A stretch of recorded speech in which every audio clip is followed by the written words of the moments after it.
speaker. It's an honor to introduce her. We at Sacred Earth Activism love the intersections of different worlds and different ways of working. And Drea really is a trailblazing force in the intersection of technology and environmental activism. Drea is the founder of the CEO Savimbo, which is a groundbreaking US startup that empowers indigenous groups and small farmers by bringing fair trade, carbon, biodiversity, and water credits to the global market. And alongside this and through this, the non-profit work uplifts communities by improving land rights, literacy, and living conditions.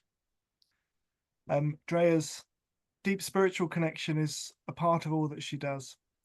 And as you kind of have written elsewhere in your in a bio, self-proclaimed climate nerd and yoga enthusiast, she embodies a holistic and earth-centered approach to solving some of the world's most pressing challenges.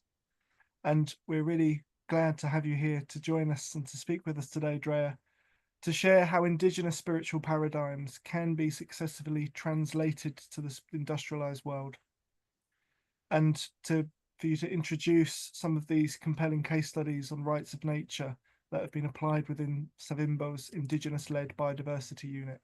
So everybody, thank you very much. Please join us in welcoming Drea Burbank to speak to us today. Thanks for having me. I can't quite share yet, but I'll get started with some of the backstory. I don't normally talk about this in my presentation, but given the setting, this came about because I had a full Kundalini awakening at the 4th year of med school. And I was writing a book on Kundalini, and I went to the Amazon to do a Yahoo ceremony with my partner. And we started the business of Savimbo kind of out of that interaction. So I originally trained as a Western medical doctor, and I found this to be like a great way to express my training in a way that works better for me.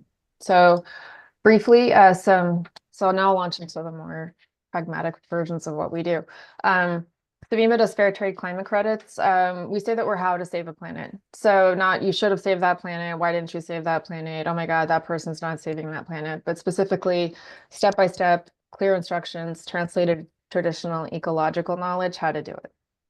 I can't play my video. I'm sorry. So my partner is Johnny, and Johnny has a Jaguar, and normally I have my Jaguar video here, but just bring it up for you guys. It's not the same without the Jaguar video. You can find us on YouTube. Yeah, you can find us on YouTube. So my partner, Savimbo, was founded by 3 people, Johnny, Fernando, and me.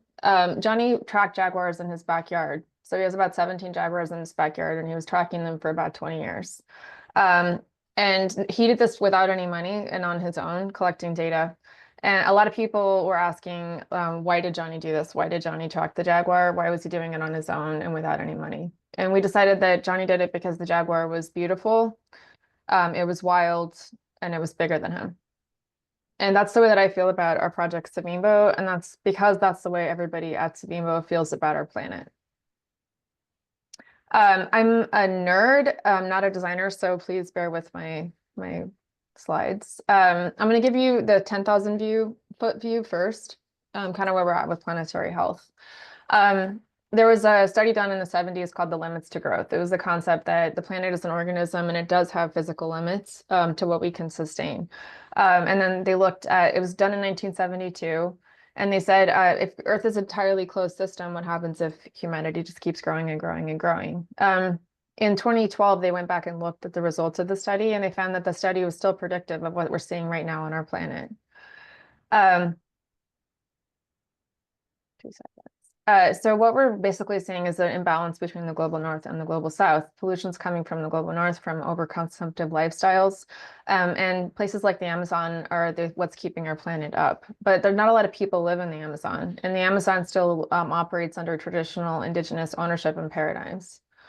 So we're really living in a context of colonialism. In 2024, IPCC did a report, and they basically said that colonialism caused climate change, this assumption of extraction and this lifestyle.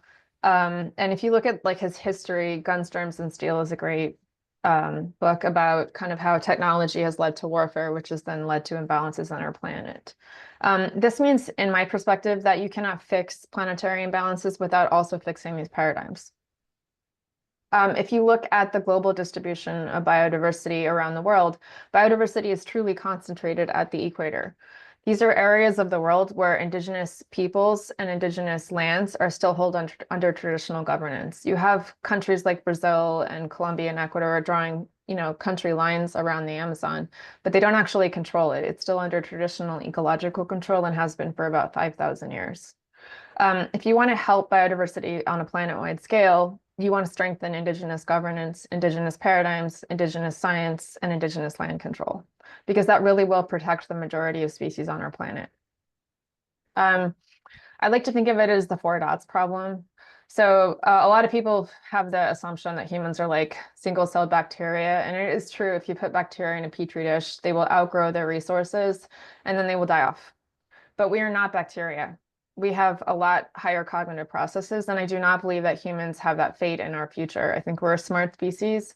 We do have the capacity for higher consciousness, and we can figure this out. When we're looking at biodiversity, I like to look at it within what they call the EBF framework. That's the ecological benefits framework. So biodiversity is just one aspect of a healthy ecosystem. And this framework is great when you're looking at trying to do data in relation to planetary health or communicating with other people in just a balanced, simple way. You can talk about an ecosystem in terms of these 6 things: air, water, soil, biodiversity, equity, and carbon. And when those things are in balance, your ecosystem is healthy. Most of the biodiversity work that we do is under the global biodiversity framework. And I actually know the guy that made this graphic, which was really nice. He gave me a pin at COP16. And I was like, wow, you really did a great job. So it was 1992, 196 nations got together. They did the Convention on Biological Diversity. They all had to go back to their home nation and ratify it. The US is the bad kids and they never did it, but everybody else pretty much did. And in 2022, they got together and they made the global biodiversity framework, so the Kunming-Montreal Accord, and they set targets. So there's 23 2030 targets, and there's 4 2050 goals. So this is us figuring it out. This is how we're doing it. When we're working on these goals and these targets, we use a lot of Google stuff for our paradigms. Google that gets a lot of stuff done, and they do a lot of open source stuff, and they build good tools that other people can use that are free. We do admire that. One of the Google things is measure what matters. You don't have to measure everything if you measure what's important. But more importantly, you can't fix something that you don't measure. So what we really have been working on strongly over the last year is how to measure biodiversity. We think that the biodiversity unit is the most important thing in order to communicate cross-culturally and to measure global goals. Before I get into that, I want to go backwards a little bit and say who Savimbo is and why you should listen to us. So Savimbo is like if Indigenous people and solar punk had a baby. So it's this dream of a high-tech future with ancient traditional goals and living in harmony. We were founded, and I live and work, so I'm calling in from this patch of the Colombian Amazon. There's deforestation all over the Amazon. In the Brazilian Amazon, you see a lot more deforestation driven by social conflict. So small farmers and indigenous people are oftentimes really in conflict. Where I live and work in Colombia, small farmers and indigenous people live in harmony, and it helps to isolate the economic reasons for deforestation so that we can just work on that rather than on social conflict. The Amazon is a great target for biodiversity. It has 25% of the world's land carbon stored in like a big wet patch on top in the forest, and it has 10% of the world's biodiversity. These are estimates, but they're about right. If the Amazon forest dries out and loses its local rainfall cycle, which is specific to the Amazon, like the trees suck water out of the ground and then they put it into the air, it turns into a mist and a rain, and it keeps the Amazon wet. If too much of that gets deforested, it disrupts the local cycle and it could dry out and actually could emit that land carbon on top of our current emissions. So it's one of the planetary boundaries, and it's the one that I've chosen to work on. Savimbo was founded by 3 people, like I said. So my name is Drea. I'm an Western doctor who went into high tech and then started working for Johnny and Fernando. Johnny lived in the Amazon his whole life. He's one of the ecosystem experts. He's Pasto Indigenous, and he worked for the World Wildlife Fund and was trained by them before founding Savimbo. Fernando is the traditional Colombian shaman. He's fifth generation, and he's been a Taita since he was 12, I think is when he became a Taita, but he started training at the age of 5. In general, I manage the tech, Johnny manages the biodiversity, and Fernando manages Indigenous peoples around the world who help collaborate with us on our design and governance. Currently, we have about 22 Indigenous sites, 2 of which are public because consent takes a while. And we work with 99 Indigenous leaders in 25 countries and 55 Indigenous nations on policy, law, science, and traditional ecological knowledge. Our site looks like this, our pilot site. So we have small plots that are small farmers, and we have large collectives that are functionally manage themselves like Indigenous community. And they work in harmony. And when we work on economic models, we try and include both. So we actually have products and processes for the deforested side and products and processes for the forested side. When you want to protect a forest, this is the tropical Andean biodiversity hotspot, and we're right on the border of the deforestation. It's about 10%, 20% in our zone, primarily driven by mining, logging, narco trafficking, cattle, and petroleum. We decided to take to market a biodiversity credit. There's a number of reasons for this. The biggest reason is it's just less expensive. It costs 70% more to bring a carbon credit to market. The Fortune 500's estimated costs about $100 per hectare per year to protect a forest through a carbon project. We can protect the same forest through a biodiversity project for $30 per hectare per year, and the locals get 4 times more. And the reason is they can do the science themselves. We're using traditional ecological knowledge of totemic species to monitor ecosystems instead of a basic atom. It's just a little bit harder to measure a forest through carbon. Our biodiversity credit is really simple. We just took Johnny's jaguar, Johnny's camera trapping, and we turned it into a methodology, and we approved it globally with 1,000 experts. It'll be the first certified biodiversity credit in the world in a couple of months. The methodology is computer code tied to ecological knowledge. So the way it works is if you find a jaguar, the jaguar is an apex predator. It's also spiritually a totemic animal for most Indigenous groups, and you could argue that it's the same thing. One of the reasons it's a totemic animal for Indigenous groups is because it represents the ecosystem in such an embodied fashion. You can't really separate the two. The jaguar has a normal living range. It's about 7 kilometers. So if you find the jaguar, you could estimate that the ecology around the 7 kilometers around where it was found is probably intact. And so whoever finds it gets a circle paid for intact ecosystem. And the circle goes away after a month. So it's a constant, ever fresh thing because the jaguar stays living. And then if they go back and hunt the jaguar, they don't get the credits anymore. So it provides an economic incentive to maintain animals, but also an economic reward for communities that are constantly not only maintaining the animals, but very capable of finding them easily. I heard this from one of my friends.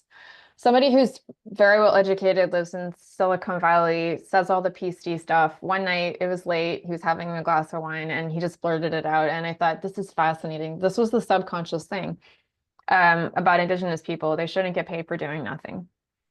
And I get it, because like 20, 30 years ago, Indigenous people didn't need money. In fact, most of the communities we work with still don't need money to live in their ecosystem. They don't use money in their daily life. But nowadays, 20 years later, we have constant incursions from the industrialized world for mining, logging, narco trafficking, and cattle. And so they need money to protect their borders in a way that they didn't before. Like most of our communities have to patrol very large areas of land. They need drones to help them get the visibility they need to keep logging out, illegal logging. They need to pay lawyers to maintain their land rights that they've had for centuries that are now under threat. And then they need a way to, their children want cell phones and they want technology, and there are extractive elements within communities Indigenous communities control their extractive elements better than, I would argue, the industrialized world does, but that doesn't mean they don't have them. And it's easier for a leader who can show the community there's a way to earn money that doesn't involve extraction. This is coming from the leaders themselves, who tell me, I need money now and I didn't before. So there's so many things to talk about with Savimbo. When you're working in an active ecosystem with Indigenous people, you can't really cut and paste things the way that you would in a normal startup. You can't say, oh, I just do this. Because the community will come to you, like they came to us last week, one of our communities, and asked us for a grade school education in their native language. That has absolutely nothing to do with what our business is doing. And so we handle that through the charity arm. But here I'm just going to talk about the one kind of line we're taking to bring our chief revenue stream in. So I'm going to tell you what you need to know about biodiversity, and it's pretty much all you need to know in my perspective. The first thing you need to know about biodiversity is that about 6% of the population, the indigenous population, owns an estimated 80% of the live biodiversity. A lot of people are doing restoration. You can't, like you can take carbon out of the atmosphere and back into the ground. It's a biogeochemical cycle. You can't take a species from alive to dead and back. And so you need a living pool of biodiversity to reseed and to regrow and to restore. So I think it's really important to acknowledge who the real biodiversity experts in the planet are and how they think about biodiversity. When you hike with Johnny, he identifies trees by taste. So that's a living knowledge system. In order for him to pass that on, he has to go up to a tree with a machete, cut it, taste the bark, and stand next to somebody else who does the same thing and tell them what the species is. Because his taste isn't the same as the other person's. So they call this organoleptics, but most indigenous communities have a living body of knowledge that is based on their physiological kinesthetic relationship to the forest, and you can't replace that. In our area, nobody can identify trees better than Johnny. We've had the world's leading specialists, and they found 7 new species in a week. And so a really biodiverse ecosystem, that kinesthetic knowledge is absolutely irreplaceable, and it's a living legacy. The next thing is biodiversity can be radically simplified if you change your perspective. As I already mentioned, Indigenous people don't measure every insect in the forest. They don't send drones, they don't send eDNA. They know which animals to measure and which animals signify forest health, and those are the animals they focus on or pay attention to. So when we translated their knowledge, we did totemic animals, which was a direct translation to Western science in the form of indicator species. And the reason it worked is because it was a direct translation. It was a point of trade. People in the Western world and the industrialized world were willing to trade indicator species. Indigenous people were willing to trade observations of totemic animals, and it made sense to both cultures. I also feel strongly, because there's an entire market on biodiversity and lots of people talking about it, but it doesn't make any difference if it's not tangible. Financial compensation, AI means absolutely nothing to nature. If we want to work for nature, pay it back, restore it, or reward it, it needs to be tangible things that we're trading or talking about. And that also factors into working with Indigenous people. There's this concept of praxis. So praxis is the concept of what can be known. Indigenous people have incredibly praxis-based economies. If you can't see it, touch it, feel it, if it doesn't have tangibility, it may or may not have value in another culture. And especially in Indigenous cultures, the best point of trade is something that's more physical because the paradigms just don't cross. Here's an example of an Amazonian tree. We found that it was a lot easier to work with small farmers and Indigenous people when we paid them to plant a tree rather than talking about carbon because they made more sense to them. It was something that everybody understood what it was. And I would argue that's the biggest problem with the carbon market is there's not Indigenous science for carbon and it doesn't have a praxis in Indigenous cultures. Here's another reason why we like praxis. Western science might not have any information on deep jungle or true ecosystems. We were operating for a couple of years in our area when we found the bush dog.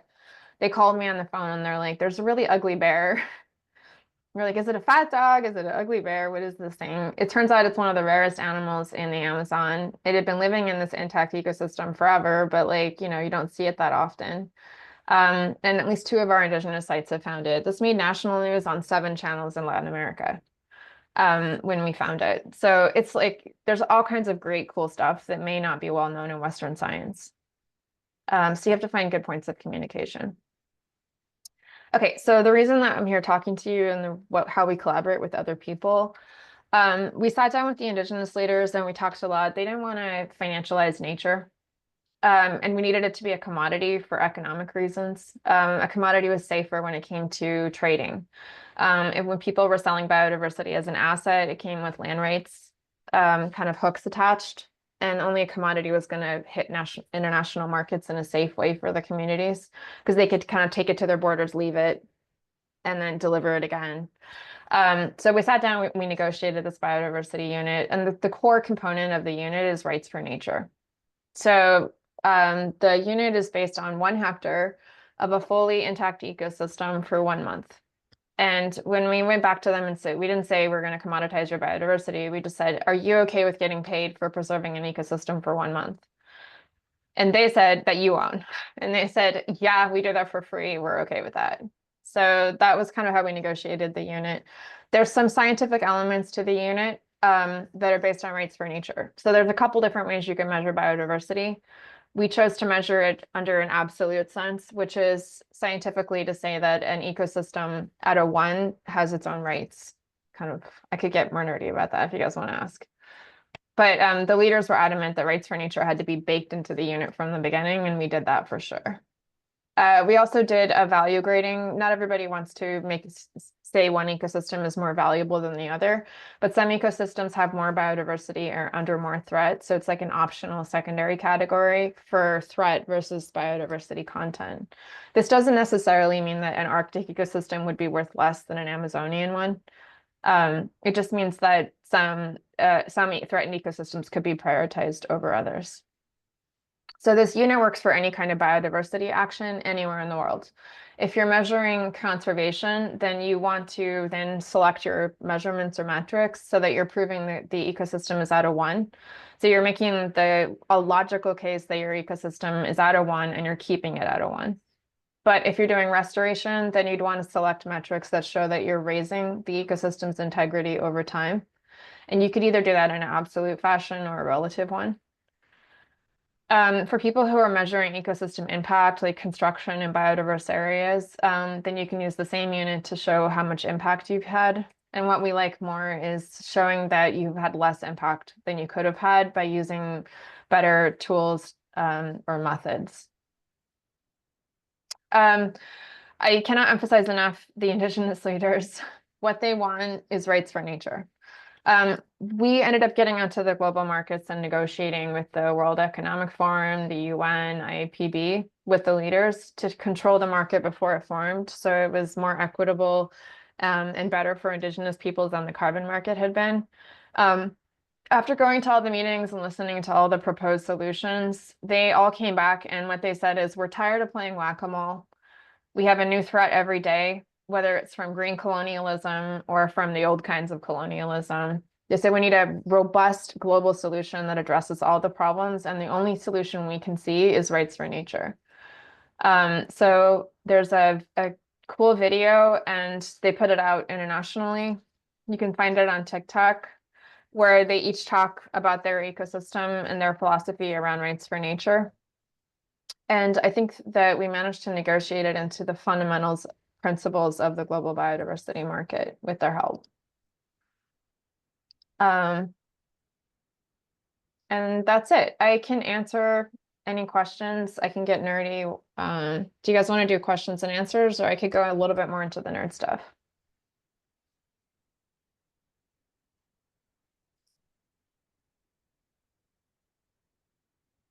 Well, we do have a few questions in the chat that I'd like to share with you, and maybe you can address some of what you have remaining in those answers. Our first one is from Krista. She said, "What a project, incredible.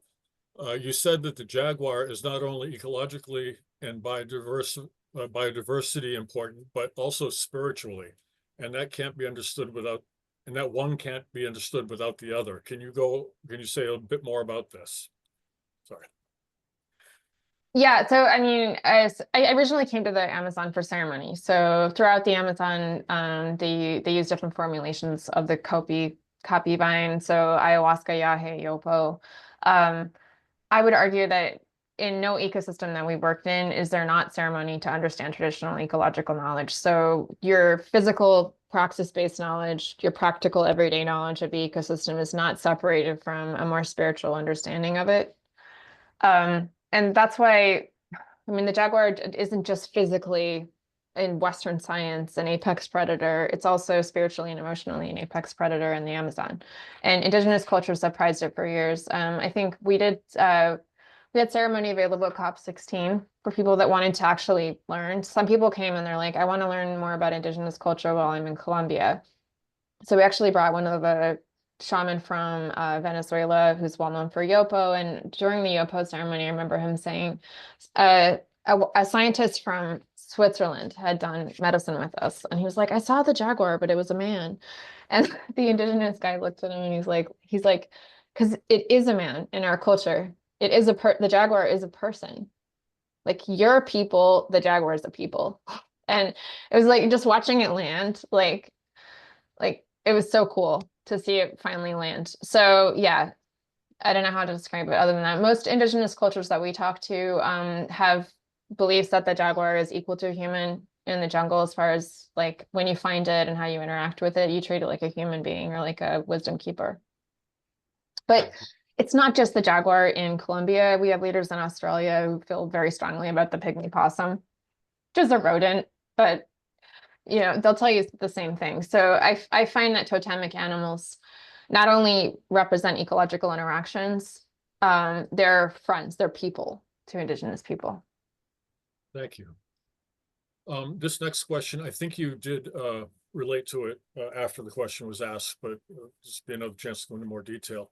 I wonder if the biodiversity credit scheme that you've created could be adopted or aligned to protect the threatened habitats here in the UK, like raised bogs, temperate forests, and coastal seagrass prairie in partnership with wildlife trusts, landowners, and local communities. I think Anywhere. This totemic species algorithm works in any ecosystem. It's crazy. It wasn't my idea. I mean, I felt like it was in many ways channeled. It's Johnny's idea. We talked to a lot of leaders, but it's universal. It works anywhere. It might not bring you the economic protections you need. You might have to charge more for it in your ecosystem to protect based on land values. But like I said, it's about $30 per hectare per year, and you could charge more, I think, in Europe. Thank you. The next question was actually mine. Are there ways to quantify the value of the traditional cultures themselves in order to preserve their traditions and stories? There is, and we specifically avoid it. So we talked to, there's a lot of people trying to do like ecological credits that include indigenous culture in it. We actually took it off the table. Mm-hmm. Like it wasn't a talking point. It's not obvious, but it's really hard to get a jaguar on camera reliably. So they do get rewarded for their culture, but in a different way. So they get rewarded for outcomes that only their culture could bring. So we set the outcomes and then we restricted the protocol to only indigenous peoples. Other Westerners have to, or people who have like corporates, they have to go in there and do AI and a bunch of other science in order to get their protocol across. Yeah, specifically though, the reason I asked the question was more about it's not just ecosystems that are being lost. It's also traditions and stories and lifeways and so forth. And is that being recognized as having value and being quantified in any way in this type of program? So and this is a tough one. This took me like a year or so to figure out. It is recognized in terms of the outcomes, and then we worked really hard on the money. So when we pay them out, it goes into a collective payment system that we develop with the World Bank. So the community has to collectively vote. Leaders can propose how to use the money, and the community has to collectively vote on the financial use, and that prevents a lot of misuse, and it also allows them to use money in ways that are appropriate to their culture. Most of the cultures we work with, their top priority is preserving language, preserving the borders of their land. The best thing about this solution is it doesn't require them to interact with Westerners in order to get money. They can literally go to the border of their land with a game, with a video card. They don't have to speak Spanish, speak English, change their way of life in any way. And it also fits in with their traditional hunter-gatherer activities. We chose specifically not to quantify, communicate, or in any way financialize their culture, because we didn't want to make that a requirement for them to get funding. Thank you. We have another question asking you to talk a little bit more about green colonialism. Yeah. So like I said, climate colonialism are the same problem. Einstein said that if you try and solve a problem with the same mindset that created it, you're going to have. And the problem is people just have not become conscious of colonialist mindset. So they're trying to do good things, but with colonialist mindset. I cannot count the number of people that call me asking to buy land here. I probably get a call a month from people who are super well-meaning, and they tell me that they're going to save the Amazon from the locals by buying land and taking care of it. And that is such a misguided, it's just such an example of the mindset where it's like the concept of land ownership is colonialist in and of itself. It creates social hierarchies. Most Indigenous groups don't have it. Part of my job is just exposing those ideas in a super clear way so that people can even question them, because it's not like they're trying to do a bad thing, but they certainly aren't doing it with the right paradigm. I'll give you my best. So I'm a white person. I am not Indigenous. My job is white people drama. Fernando's job is Indigenous drama. So any Indigenous stuff that needs to get handled, he handles it. I handle our white business partners, buyers, collaborators, and I teach my culture. So this is what I teach. This is usually what I give to Westerners who come in to these areas and want to buy or acquire land. There's a Wired article on Georgism. So it's the same concept, just translated into a Western paradigm. Mm-hmm.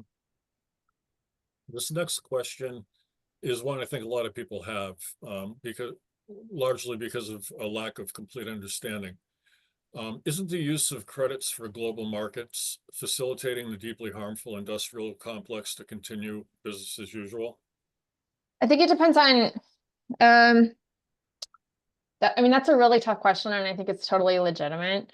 Once again, doing the same thing with the wrong paradigm. So carbon offsetting can be debated a little bit. You can use carbon to pull you can use trees planting to pull carbon out of the atmosphere, and carbon funding does help protect forests. I'm not a huge fan of the offsetting. I don't think we've really figured out the science to balance it. We are strongly opposed to biodiversity offsetting in any form because nature has rights. So I do believe in keeping a balance sheet. And I think that especially for the global industrial complex, people need numbers and accounting and basic things in order to change their behavior. Still, it does come to I asked the Indigenous leaders about this, and they said, man, just talk to people in their language. Talk to people in a way they can understand, is what they said. Like, they're not going to get it. They know because they have visitors here all the time, and it takes a long time to get it. So I do believe in, it's great to have nature accounting. The problem is, how are you doing your nature accounting, or with what paradigms? Biodiversity, like I said, we don't think it can be offset because animals have rights.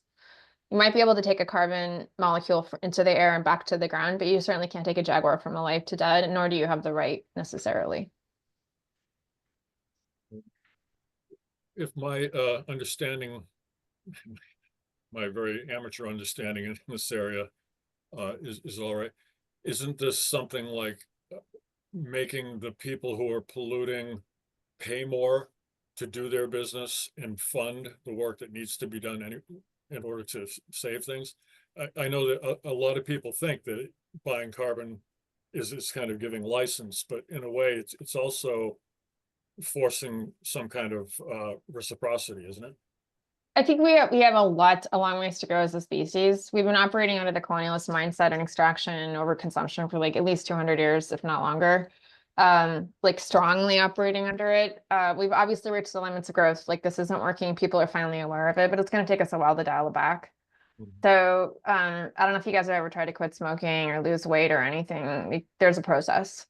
I'm big on regulation. Without regulation, we're not going to get any of this stuff done. And it's not an economic problem. It really isn't. But I'm also highly aware of general consciousness. So I think it's a combination. Most of our clients buy, frankly, they buy because they pass the cost of the credit off onto their clients. So if they're selling jewelry or a hotel room or anything in the industrialized world, they add a biodiversity credit to it. The client pays for the credit, and then they co-brand with us. We're super selective about who we allow to do that. We look for partners who are doing a good job in the industrialized world. They have an economic, like IKEA, IKEA does sustainable furniture, it's economic, it's well designed, it's nothing to do with what we're doing. So that's a kind of a good example of a good partner for us. You said that nature has rights. Krista wants to know if you're involved in the Rights for Nature movement. Yeah, super involved, mostly through the leaders. It was their idea. So we decided to do a social media campaign, and then that led to drafting a declaration, the Pachamama Declaration. It's awesome. The problem is the paradigm, it was just preaching to a very small percentage of the community. It was written for Indigenous peoples from their perspective, and a lot of the general public didn't adopt it. So we did a rewrite with some behavior design consultants, and we also did art workshops. So we have a design for rights of nature art workshops, which can be delivered to corporates to help teach them about rights for nature in a more kinesthetic format. We have a kind of a personal question from someone, from Kate. I'm going to America from England to visit my daughter. Any idea how much would be a reasonable amount to offset that? For biodiversity, I don't know, but I could get back to you on it. I don't know the calculation. It's pretty easy to calculate biodiversity impact from a flight. I'm not entirely sure how to correlate it, or sorry, carbon impact from a flight, because those calculations are all done. For biodiversity impact, I'm not entirely sure. And I work with some of the best biodiversity impact calculators in the world, and I'm not sure they know. So part of the problem with biodiversity, we know we have to do something, we know how to do some things, but correlating it directly right now is really tough. It's definitely an advanced mindset. Yeah, thank you. I know that Sacred Earth Activism, Jonathan could speak more to this, is also involved in Sacred Land Charter, for instance, to recognize specific areas and protect them for their value as sacred beings themselves. Can I invite you, Jonathan, to maybe enter the conversation?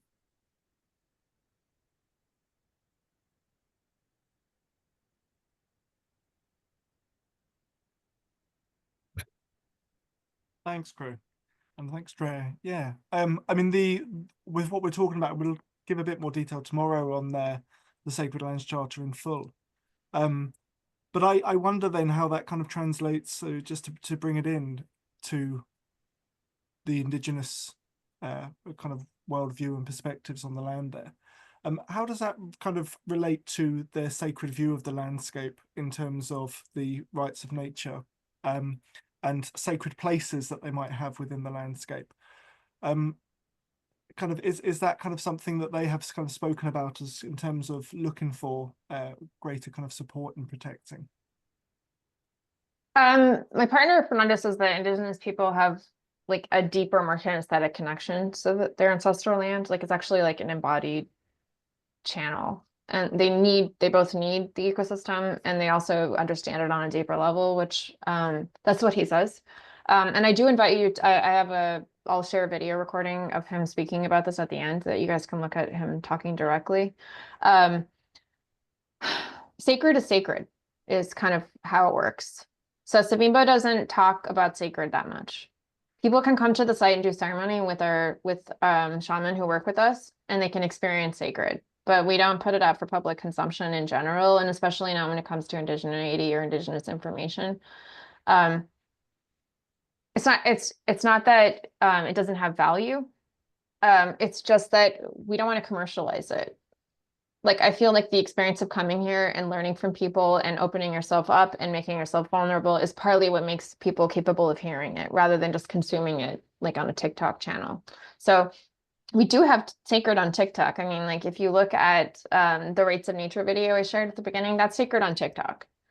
And they do communicate it, but it's not as private stuff about like where in their ecosystem is most sacred. They keep that very close to the chest. You have to earn that information by hiking with them for a long time.